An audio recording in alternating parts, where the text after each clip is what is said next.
성소수자들의 인권 향상뿐 아니라 다양성을 존중하고 환경연대 등 인권 축제의 장으로 자리매김한 이 대구 퀴어 문화 축제가 오늘부터 시작이 됩니다. 배진교 대구 퀴어 문화 축제 조직위 공동 대표님 연결해서 말씀 나눠보도록 하겠습니다. 연결되어 있습니다. 대표님 안녕하십니까? 네, 안녕하세요. 많은 분들이 알고들 계시겠지만 먼저 퀴어 문화 축제가 어떤 행사인지 설명을 우선 좀 해주시죠. 네, 반갑습니다. 대구 퀴어문화축제 배진교라고 합니다. 퀴어라는 뜻은 원래 이상한, 괴상한 이런 뜻으로 성소수자를 비하하고 비난하기 위해 쓰이던 용어였습니다. 근데 1980년대에 들어서면서 성소수자 운동 진영에서 그래 나 퀴어다 이렇게 외치기 시작하면서 놀림과 비하로 쓰이던 퀴어라는 단어가 오히려 당사자들이 더 많이 사용을 하게 됐고요. 지금은 성정체성의 다양한 스펙트럼을 다 포괄하는 용어, 즉 모든 성소수자를 포괄하는 용어로 쓰이고 있습니다. 그래서 퀴어 퍼레이드는 1970년대 미국에서 스토너 항쟁을 기념하는 행사로 처음 시작이 되었고요. 지금은 미국뿐만 아니라 전 세계 주요 도시에서 성적 소수자들의 자긍심을 축하하고 지지하며 자유와 평등을 요구하는 그런 시가행진으로 열리고 있습니다.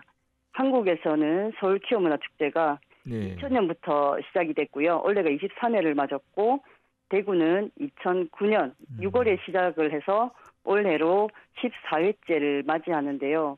이것은 인천이 5회, 제주가 4회에 열리는 거에 반해서 이제 서울을 제외하고는 가장 오래된 역사를 가지고 있습니다. 네. 서울, 대구, 인천, 제주에서 열리고 있군요. 예. 네. 올해 축제 슬로건이 퀴어 이즈 트렌드, 퀴어가 대세다인데 어떤 의미를 담고 있습니까? 네, 얼마 전에 종방된 드라마 마인에서도 그렇고요. 지금 OTT에서 굉장히 이제 핫한 이슈를 몰고 오고 있는 성소수자 커플이 출연하는 연애 리얼리티, 메리퀴어, 그리고 남자들의 동고동락 연애 리얼리티, 남의 연애. 이렇게 그동안 성소수자는 자극적인 소재로만 소비되다가 지나치게 과장되거나 아니면 왜곡된 이미지로 그려졌다면 이번에 이런 예능들은 순한 맛, 착한 예능이라는 별명을 얻으면서 진정성 있고 담담하게 그려졌는데요.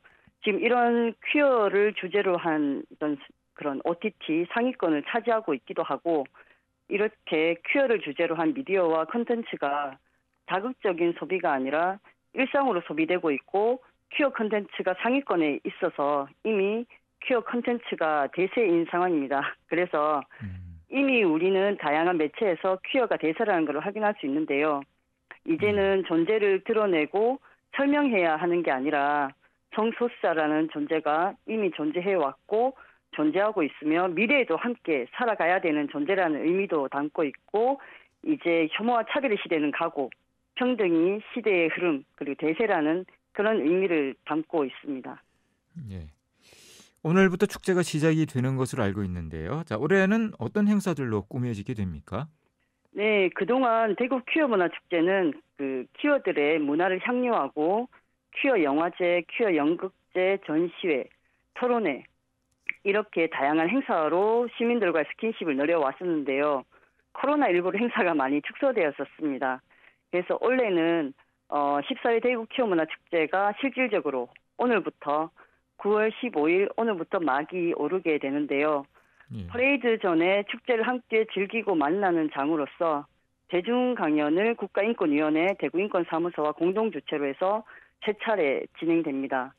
오늘 그 첫 번째로 현 21대 국회에서 차별금지법을 대표 발의했던 정의당 장혜영 국회의원 그리고 22일에는 한국성적소수자문화인권센터의 캔디 활동가 그리고 마지막 주에는 비욘디 무지개 재단의 한치은 이사를 모시고 특정한 누군가의 문제가 아니라 이 사회 구성원 모두의 문제로서 함께 고민하고 질문을 나누고 대안을 찾아가기 위해서 성소수자와 관련된 다양한 주제들로 시민들을 만날 예정입니다. 그리고 이렇게 대중강연 3회를 진행을 하고 10월 1일 토요일에는 퀴어 문화 축제의 꽃이라 불리는 퍼레이드가 열리는데요. 이날은 부스 행사와 무대 행사 그리고 자긍심의 행진이 예정되어 있습니다. 네. 자, 이 퀴어 문화 축제에 대해서 일각에서는 우리의 목소리도 있습니다. 뭐 네, 프레이드라든지 축제 과정에서의 뭐 네, 선정적인 부분들이라든지 뭐 청소년들 또 어린아이들에게 미치는 영향에 대해서 좀 우려를 하는 거죠.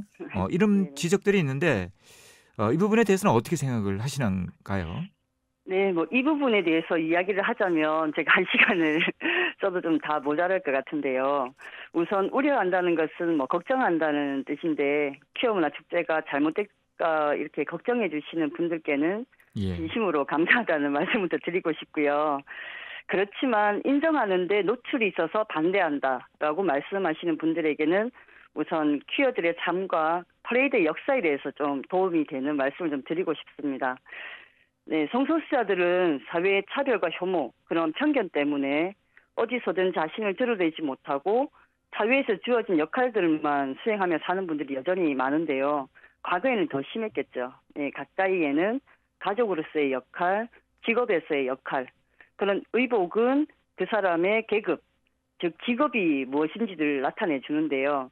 예. 의사면 의사 가운, 뭐 셀러리면 뭐 흰 와이셔츠의 정장, 뭐 현장 노동자면 작업복 이런 식으로 1년 365일 중에 단 하루라도 이런 사회에서 주어진 역할들을 벗어던지고 오롯이 나로 당당하게 살아보자는 의미로 자신이 입고 있던 의복을 벗어던지는 것에서 시작이 되었고요. 그리고 성소수자를 배제하는 성별 이분법, 성별 고정관념, 이성의 중심 사회 등의 저항의 의미를 담고 있습니다. 이렇게 오롯이 나를 드러낸다는 의미와 저항에서 출발한다는 것을 일단은 좀 이해를 해주시면 좋을 것 같고요.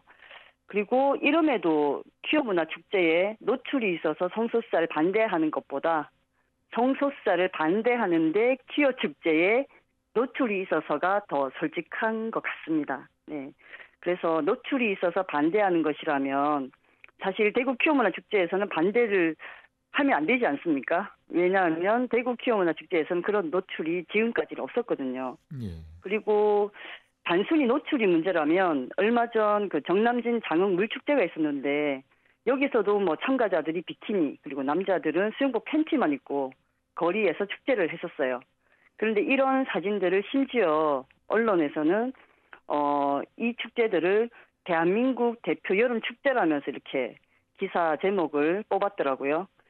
대구도 뭐 코로나 이전에 클럽별 축제에서 누드처럼 보이는 그런 몸에 바디 페인팅을 하고 이렇게 저희들이 하는 축제 장소에서 똑같이 행진을 했었습니다. 그런데 누구도 이 축제를 선정적이라고 비난하지 않았었고요. 그냥 축제로 즐길 뿐이었죠. 그래서 드리고 싶은 말씀은 반대단체에서는 노출을 핑계로 반대 여론을 조성하고 노출을 핑계로 온갖 악의적인 왜곡과 비난을 일삼고 있습니다. 만약에 정말 노출이 없다면 퀴어문화 축제에 반대하지 않을 것인지 궁금하기도 하고요. 그리고 한국 사회에서 유독 노출에 반발이 많은 것은 시위에 대한 인식 부족이나 타인의 복장에 대해 평가하고 간섭하고자 하는 그런 시각도 영향을 미친다고 생각을 합니다. 우리 기준에 맞으면 너희를 인정해 줄게. 이거는 뭐 왕따에게 네가 따돌림을 당할 짓을 해서 그렇다와 같다고 저는 생각을 해서 이것은 한마디로 폭력이라고 생각을 하고요. 뭐 이런 이유들은 뭐 나는 유색 인종 차별 안 해. 대신에 네가 유색인 거 보이지 마. 이거와 같다라고 생각을 합니다. 예. 네. 예. 네. 알겠습니다. 자, 대구에서만 이 퀴어 문화 축제가 지금 2009년에 시작이 됐으니까요. 지금 한 13, 4년 네. 정도 됐는데 자, 어떻게 보십니까? 그동안 소수자에 대한 인식 변화가 있었다고 보시는지 또 앞으로 풀어야 할 과제가 있다면 어떤 것을 꼽고 싶으십니까? 네, 그동안, 이렇게 변화들을 이렇게 생각해 보면 굉장히 큰 변화들이 많이 있었는데요. 2018년도가 대구 퀴어문화 축제 10년이 되는 해였는데, 그때 저희들이 10년 평가를 하게 됐었고, 지금도 많이 변했다라고 느끼는 게 여러 가지가 있는데요. 우선, 눈에 보이는 통계로는 제일 먼저 그 참여자들의 숫자입니다. 1회에는 100명이 채 안 되는 인원이 퍼레이드를 했었는데, 지금은 3,000명이 넘고 있고요. 그리고 2015년에 한국갤럽이 동성애에 관한 인식조사에서 동성결혼 허용에 관한 질문을 당시에도 물론 반대가 많았었지만 그래도 지역별로 보면 동성 결혼 허용에 대해 가장 높은 찬성률을 보인 곳이 바로 대구, 경북이었거든요. 네, 그런 이제 눈에 보이는 어떤 통계도 있었고 또 14년 전에는 서울과 대구밖에 퀴어 문화 축제를 하는 곳이 없었지만 지금은 뭐 8개의 도시에서 퀴어 문화 축제가 열리고 있습니다. 네. 그리고 이런 뭐 숫자와 함께 피부로 느껴지는 것들도 굉장히 많은데요. 처음에 중부경찰서에 집회 신고하러 갔을 때는 퀴어라는 말을 제대로 받아듣지 못할 만큼 이 퀴어라는 단어가 생소하고 낯설었지만 뭐 지금은 퀴어라는 단어를 모르는 사람이 없을 정도가 됐잖아요. 그리고 이 퀴어 문화 축제가 어떤 축제인지 알기 시작할 때 시민들의 반응은 이렇게 뭐 좀 따갑기도 했다면 지금은 퍼레이드 행렬에 손을 흔들어 주시거나 아니면 직접 참여도 하시고 이렇게 축제를 바라보는 시선이 많이 따뜻해졌습니다. 그리고 국가기관의 인식과 대우도 많이 달라졌는데요. 2014년에 대구시설관리공단의 공원 사용을 불허했었고 그리고 2015년에는 중구청이 야외 무대를 불허했었고 또 경찰청이 집회행진 금지 처분을 내릴 만큼 굉장히 축제를 개최하는 것조차 어려움에 부딪혔었는데 지금은 공무원들의 인권 감수성이 많이 높아졌고 차별 행정은 많이 시정되고 있습니다. 네. 그럼에도 뭐 대구 지역의 관용도 측정 결과가 가장 거리감이 느껴지는 집단이 중국 동포인 뭐 조선족 그리고 이제 성소수자였는데요. 이는 잘 모르기 때문에 낯설고 또 만나보지 못했기 때문에 편견이 생긴 결과라고 생각합니다. 그래서 시민들이 성소수자들도 동료 시민으로 자연스럽게 받아들일 수 있도록 축제에서 더 많이 열고 만나야겠습니다. 서울을 제외하고는 지난 10년간 지역에서 유일하게 진행되었던 대구 퀴어 문화 축제가 참으로 많은 것을 바꿔놓았는데요. 성소수자에 대한 사회적 차별이 여전하고 또 뭐 그런 가운데에서도 성소수자에 대한 공론의 장을 만들어냈고 성소수자와 시민이 문화 축제를 통해서 온전히 서로를 이해하고 존중하는 장이 되도록 하는 것이 축제가 계속 고민해야 될 지점이 아닐까 싶습니다. 네. 자, 청취자들에게 전하실 말씀 간단하게 듣도록 하겠습니다.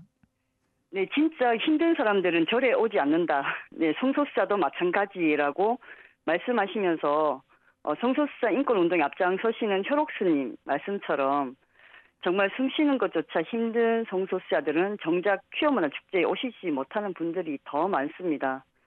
대구 퀴어 문화 축제는 숨지겨 계신 이런 성소수자분들께도 연결되어 있고요.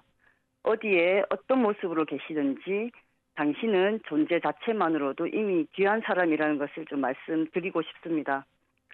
그리고 대구 시민 여러분, 혐오와 차별은 누구도 비켜가지 않습니다. 차별받는 한 사람이 있는 한 차별은 누구도 비켜가지 않는데요.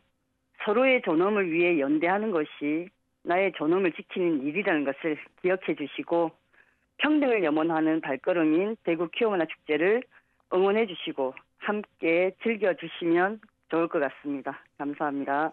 네, 말씀 여기까지 듣겠습니다. 네, 고맙습니다. 지금까지 배진교 대구 퀴어 문화 축제 조직위 공동대표였습니다.